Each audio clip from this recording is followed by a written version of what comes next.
ಸುಳ್ಯದ junior college ಬಳಿಯಿಂದ ಜ್ಯೋತಿ ವೃತ್ತದವರೆಗೆ ಮೆಸ್ಕಾಂ ವತಿಯಿಂದ ಅಳವಡಿಸಲಾಗುತ್ತಿರುವ ಭೂಗತ ಕೇಬಲ್ ಕೆಲಸವು ಯಥಾವತ್ತಾಗಿ ಮಾಡುತ್ತಿಲ್ಲ ಎಂಬ ಆರೋಪ ಕೇಳಿಬಂದಿದೆ.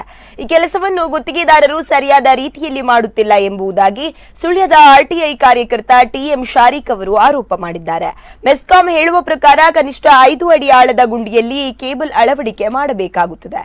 ಈ ಕೇಬಲ್ ಅಳವಡಿಸುವ ಸ್ಥಳದಲ್ಲಿ ನೀರಿನ ಪೈಪ್ ಲೈನ್ ಸೇರಿದಂತೆ ಇತರ ಕೇಬಲ್ಗಳು ಇರಬಾರದು. ಆಕಸ್ಮಿಕವಾಗಿ ಇದ್ದಲ್ಲಿ ಅದಕ್ಕೆ ಸುರಕ್ಷಿತ ಕ್ರಮಗಳನ್ನು ಕೈಗೊಳ್ಳಬೇಕಾಗುತ್ತದೆ. 5 ಅಡಿ ಕೆಳಗಡೆ ಈ ಕೇಬಲ್ ಅಳವಡಿಕೆಯ ನಂತರದಲ್ಲಿ ಇದರ ಮೇಲೆ ಇಟ್ಟಿಗೆ ಟೈಲ್ಸ್ ಅಳವಡಿಕೆ ಮಾಡಬೇಕಾಗುತ್ತದೆ.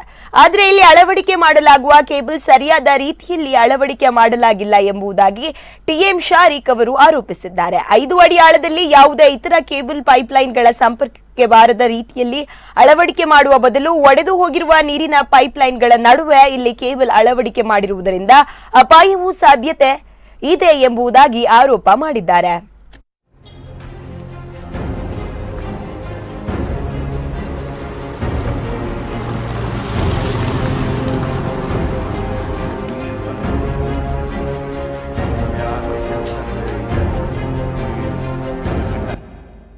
ಮೆಸ್ಕಾಂ ಇಲಾಖೆಯಿಂದ ಭೂಗತ ಕೇಬಲ್ಗಳನ್ನು ಅಳವಡಿಸುವ ಕಾರ್ಯ ನಡೀತಾ ಇದೆ. ಆದರೆ ಈ ಕೇಬಲ್ ಅಳವಡಿಕೆ ಸರಿಯಾಗಿಲ್ಲ ಅಂತ ಕಾಣ್ತದೆ. ಯಾಕಂತ ಹೇಳಿದರೆ ಇದು ಭೂಮಿಯಿಂದ ಒಂದು 3 ಫೀಟ್ ಆಳದಲ್ಲಿ ನಿರ್ಮಾಣ ಮಾಡ್ತಾ ಇದ್ದಾರೆ ಮತ್ತು ಅಲ್ಲಿ ಹಲವಾರು ಇತರ ಕೇಬಲ್ಗಳು ಕೂಡ ಇರುವುದರಿಂದ ಮುಂದೆಗೆ ಇದನ್ನು ಬೇರೆ ಕೆಲಸಗಳಿಗೆ ಹೊಂಡ ತೋಡುವಾಗ ಸಮಸ್ಯೆ ಆಗುವ